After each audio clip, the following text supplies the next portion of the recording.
Was there a position that you're doing now before you were doing it at the WAPO? No, so they wanted to create like a whole video game like kind of website. This was like when the Washington Post was interested in like having like, you know, satellite sites of like different you know, beats like travel or cooking and everything like that. And gaming was going to be one of those sites. And then in 2023, they decided to just shut the whole thing down. You know, and we're still going through layoffs. It's August 3rd, so July 31st, we just had a voluntary separation program where, you know, people 10 years and over, which is including me now. I've been at Washington Post for 10 years now. We're offered a buyout, you know, basically just here's a salary of a year or two, just leave the company, please. Hold on, give me that name one more time. What was this bullshit corpo? A voluntary separation program, yeah. What the fuck is that? A voluntary. That's I mean, it really sucks. That's not hugely uncommon. Yeah. Companies that undergo massive structural issues. They're like companies that are like, we're still alive, but we can't function at the rate that we used to. Yeah. Like we have, like that's where the. I guess that's better than just like, hey, you're fired, right? Like it is a better. Oh yeah, this is what comes right before that. Unfortunately, what they do is they do this first, and they see how many people take it, and then they reassess. It's like when the airlines stand up. It's like, does anyone want to skip this flight? We'll give you a voucher. That's right. Before they start kicking people off the plane. That's right. Yeah, basically, yeah. So. I mean, that's what happened. A lot of people left, actually. Oh my goodness, so many great colleagues. Long time people like Anne Hornaday, who's been the Washington Post film critic for 22 years. Jeez. Great inspiration of mine. I read her writing when I was in college, you know, which makes her feel old. But you know, yeah, it's just a lot of people. But I'm sticking around because I don't really have many options right now. So, you know. Is that we'll like, do you, as I guess I can relate somewhat as a streamer, because we never know, like, oh, Twitch is just going to cease functioning tomorrow. It's kind of a slight fear. For you, do you just go into work and you're like, hey guys, hey, I'm going to write this story. And everyone's like, all right, Gene. Good work. Keep it up. And then you go and write the story. And that's just kind of a monthly thing or a weekly thing. That's exactly it. I'm like, hey, you know, I'm gonna watch the Minecraft movie, you know, and then I'll tell them like, look, this Minecraft movie is gonna make a ton of money, and they're like, okay, Gene, and then it makes a ton of money. So it's like things like that get them to trust me, and you're like, oh well, Gene was right about that, you know. So okay, you know. All right. Industry expert. Did you have to explain chicken jockey to anyone? Oh, totally. I had to write a second article all about chicken jockey in general. You know. Oh my god! I still don't know what the fuck that is. I actually have. Do you remember when Stormy Daniels had her book out and then she described President Trump's penis as toad-shaped? Uh-huh. Oh yeah. Yeah. So I actually have a whole article explaining toad, the concept of toad. In Mario Kart and why like Mario Kart Toad is different from other toads. And did you do this as an addendum to that piece so people would better understand the shape of the penis? Yeah, exactly. Yeah. So like, you know, I need to understand the contours of like this story exactly. So so I wrote this whole piece explaining Toad and the significance of Toad and what Toad means in the Mario universe. And I wrote the whole piece and it got sent all the way up to like the editor-in-chief, like all the way up to the top brass. Like there's like investigative pieces, like the Pentagon Papers or whatever, that go to the top brass. But they also needed to read my Toad Dick story to make sure that it was okay. And what they did was, we're not going to run this. They say maybe if the story gets bigger. And they wonder why you guys are losing money. Like, what? Do you understand that would have been your biggest story that year? Like, I tell you, you gotta listen to Gene, man. God. You gotta listen to Gene. Yeah, that's exactly it. I was like, dude, people are gonna read the story. They're gonna love this, you know? They would have loved that story. That would have become a Twitch meme. So when Stormy Daniels was talking about Toad, she was talking about the Mario Toad? Yes. She wasn't talking Mario about Kart. the animal.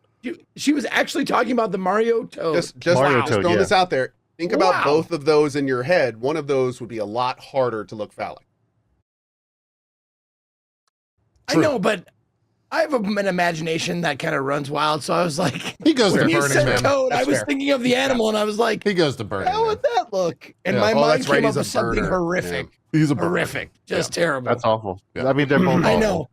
Yeah, It's all- bad. yeah, Yeah, all both. Yeah, neither of them are good. Yeah, well, so far we've started the show off talking about that, and now we're talking about this. So we're really just batting 1,000 here at the start. Yeah, there you go. Yeah, but to answer your Bleach question, bees to Zeke, Trump's yeah. D here on Drop Frames. Woo! All right, Reggie, that is Yeah. not the title of the video. Do not put that on YouTube. Do it, Reggie. Reggie, I will give you $5. That helped me. One of the pieces that helped me gain respect in the Washington Post was, do you remember when the Smash Brothers Ultimate trailer dropped Yes. and they showed everybody? They showed all the characters. Yeah, that was the But tagline. then- Everybody's here. Everybody's here except Waluigi. Waluigi wasn't there, right? And that was like a whole Right. meme. And then they show Waluigi as like a trophy move or whatever instead. So I wrote a column called "Waluigi was robbed and humiliated." And then that was just a headline. Waluigi was robbed and humiliated, right? Yep. And then I had the Washington Post Twitter account, which I ran also to tweet it out. And then that went mega viral, and like the piece got like so much traffic. Do you like And shake they're like, your well, own Gene- hand when that process happens? You're like, good job, Gene. Thanks, Gene. Well done. Yeah, exactly. Yeah, I was like, yeah, I was Good, a one man yeah. like person like whole like promotion team right there. But yeah, and that piece went viral, and so that was like, oh, Gene understands like what goes viral like on the internet. Like he can write humorously and make people read it. So Jeez. Every time you say like they say the Washington Post says stuff about you, I think of like 5 old white guys and we're like, he knows how to speak to the youth. We should bring him in. He speaks the memes and he knows what lit means. Yep. You know, that's actually a question that I had for you, Gene. Like, I actually kind of stole it from my chat here, but like, do you have a lot of like explaining to do when you toss something up to your editors and shit? Like, do they know what you're talking about when you talk about stuff like Waluigi and Yeah, shit? you're in kind of a no. different Or do you have world. to like, yeah. yeah, no, not at all. I'm completely. I'm speaking a completely different language at that point. You know? okay. Even if I explain like Twitch chat and like or Twitch in general, or like they don't know who Hideo Kojima is, the most popular video game creator on the planet. Right. They know Mario.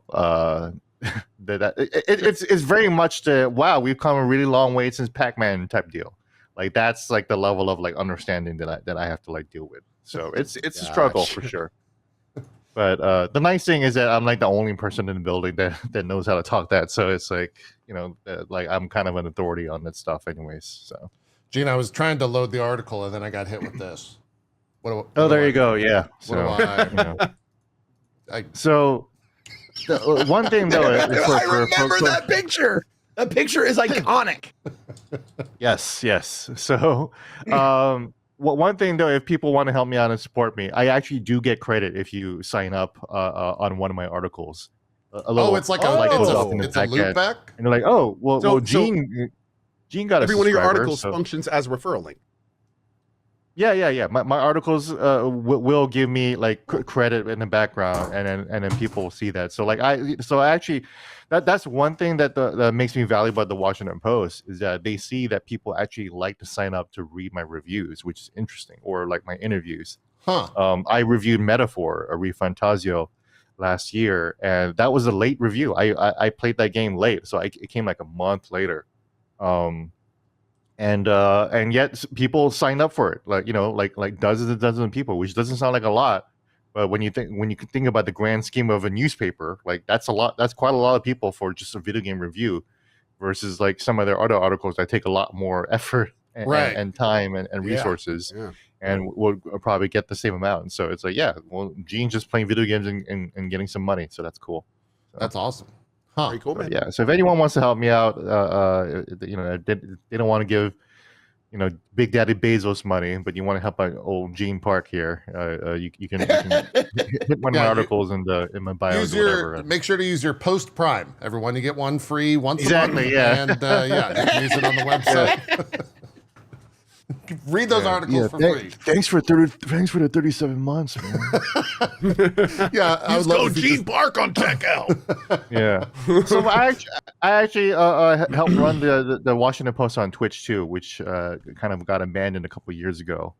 But like we were doing things like covering like the Mark Zuckerberg congressional hearings and George Bush Sr.'s funeral, which was going viral for a while. So we were just watching that dead body just go across America, live on Twitch, which is fun. Did you guys cover the Amber Heard stuff? The Amber Heard Johnny Depp trial? No. Okay. We went off live by that. I'm actually trying to revive the program right now. So yeah. Hopefully I can do it. We'll see. What I gotta think that when you go to your managing editor, or whoever gives you the AOK, like you have to do so much extra work to get something published because they don't just know inherently what you're talking about. So if you have like a huge breaking story about how X company I can't use X now, how whatever company in gaming is like, who knows, doing something nefarious.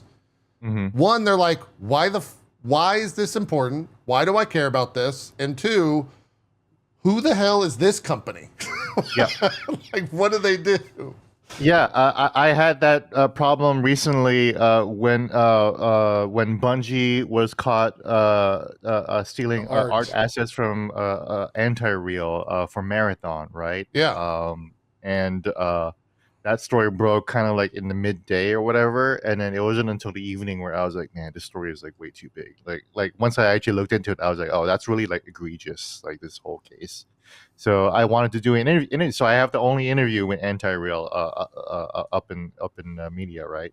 I spoke to her and just got her views and everything like that. And I had to publish. I wanted to publish it in the Washington Post immediately. I wanted to be the first person to talk to her. And it's late at night here in the East Coast. So the only editors that were awake were these white people in Korea, who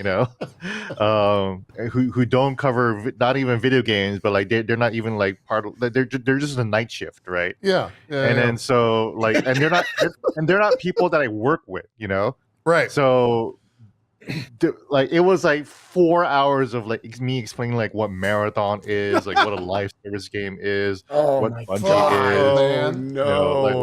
Like what Halo is, why Halo is important, and what Bungie is, and like they understood. You had to put on a class. Yeah, you had to teach them video game. Like, okay, on this slide, you'll see Bungie was established in 1998. And it's like, okay, well, so they're saying this on their Twitter program. They're and it's like, okay, so is the Marathon dev team like Bungie? I was like, yes, that's the same. That's the company. That's their team. It's the same thing. It's like you guys being part of the Washington Post. It's the same thing, Like, yeah.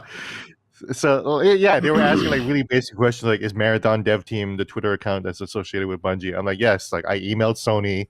And Sony said, look at the Twitter account. And they're like, okay, so Sony owns Bungie. I'm like, yes, Sony owns Bungie. So it's all the same thing. So it's like, it's really like... It's laborious, right? It's not just Twitter. You could Google that, right? You could check if a company owns a company. Well, it's newspaper. Like, I'm getting like breathless. And like, yeah, and they're like, crazy. well, this is a really dicey story about like legal issues. I was like, no, like they've already admitted it. So it's okay. Like, like there's no diciness at all. Like it's already like happened. Like it happened like while I was reporting the story, thankfully. So like there's no more questions. Actually, we can just run this.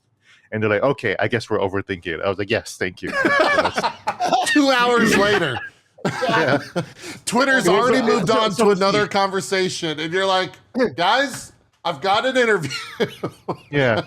And then the story like ran at like 3 a.m. and I was still the first, and I was like, oh, thank God. And I was like, finally able to go to sleep. God, so. That. I never thought about all of the hurdles that, because you I say I don't know if it's generally understood. I think of these publications, like you said, the big three, right? These are prestigious publications here in the US, and you know, they covered massive stories and people rely on them as like a massive news source. And then you're like losing out to Joe Schmo on Twitter who's just like, oh, Bungie sucks a dick and stole from artists, herp. Like, yeah, I got to go clear this with my editor and they got to talk to their managing editor. They got to clear that. And then we got to talk to the lawyers. And then I think we're okay. I think we can do that. I think we can go ahead and launch that. Yeah. You got some hurdles in front of you now. Well, yeah. Well, that's why like I'm the Washington Post games critic. I don't really do breaking news at all. You know, like when the Microsoft layoffs happen, I'm like, I've already written like a column about like layoffs in general, so like I don't need to cover this. You know, I don't need to. Like, I'm not like a Jason Schreier who does do like wonderful breaking news and breaks a lot of stories. Like that's like I don't really have the apparatus to support that. But also, I'm not really interested in doing that. You know, like I said, I've covered I've done my entire career covering breaking news. Like, oh my God, this person got murdered. Can you believe that? It's awful. Like I've literally been to like murder sites, and it's exhausting. I'm good on breaking news and being under deadline and stuff like that. I don't want to do it anymore. This is, I'm old and I'm getting old and I'm tired. I like to be able to talk about video games in a cultural way. And also JP, you said, like a lot of like games media is like beaten out by like, YouTubers and Twitch streamers and, just aggregators on Twitter, and everything like that. But it's why I show up to programs like this, show up to talk to you guys, show up to kind of like, connect with folks like Co and everything like that, because I understand, I don't have an antagonistic relationship with creators. In fact, I'm a huge fan of many creators and friends of many of them. So I'm always looking for opportunities to collaborate and speak to an audience that I don't usually speak to, which is of course you folks here and everyone over at Twitch chat. So again, like I truly mean, thank you so much for having me on your platform. Yeah, I think that's kind of like the only way you can go at it, right? Because if you're just sitting there arguing all day, what the fuck is the point? Like, what's the point? You're not gonna. You're not gonna be able I imagine like you have this like thing you every single fucking time you have to go to the higher ups and go, this is a big deal. I don't have time to fucking explain why it's a big deal to the gaming community as a whole. You just need to trust me. Can you trust me now? I've done this 10 times before. Can we just go with this? Yeah, I'm sure you've built up a level of trust now as well. Like you don't have to do it as much, right? Or do you not anymore. And unfortunately, I have an editor that does like understand like a lot of what I say. So my direct report, so to speak, doesn't. I don't like maybe I have to do a little bit more explaining like for niche stuff, but overall he understands video gaming and gaming in general. He knows who Hideo Kojima is. So when I pitch a story about Hideo Kojima, there's no like, oh well, Kojima directed Metal Gear Solid and Metal Gear Solid is important because of this and everything like that. So it's like I don't have to do that. At least, right. So like I interviewed Shigeru Miyamoto, so it's like he invented Mario. It's like, oh okay, gotcha. Okay. Great, yeah. So it's like, okay, well go on ahead to Orlando and go talk to him, and that was a great time.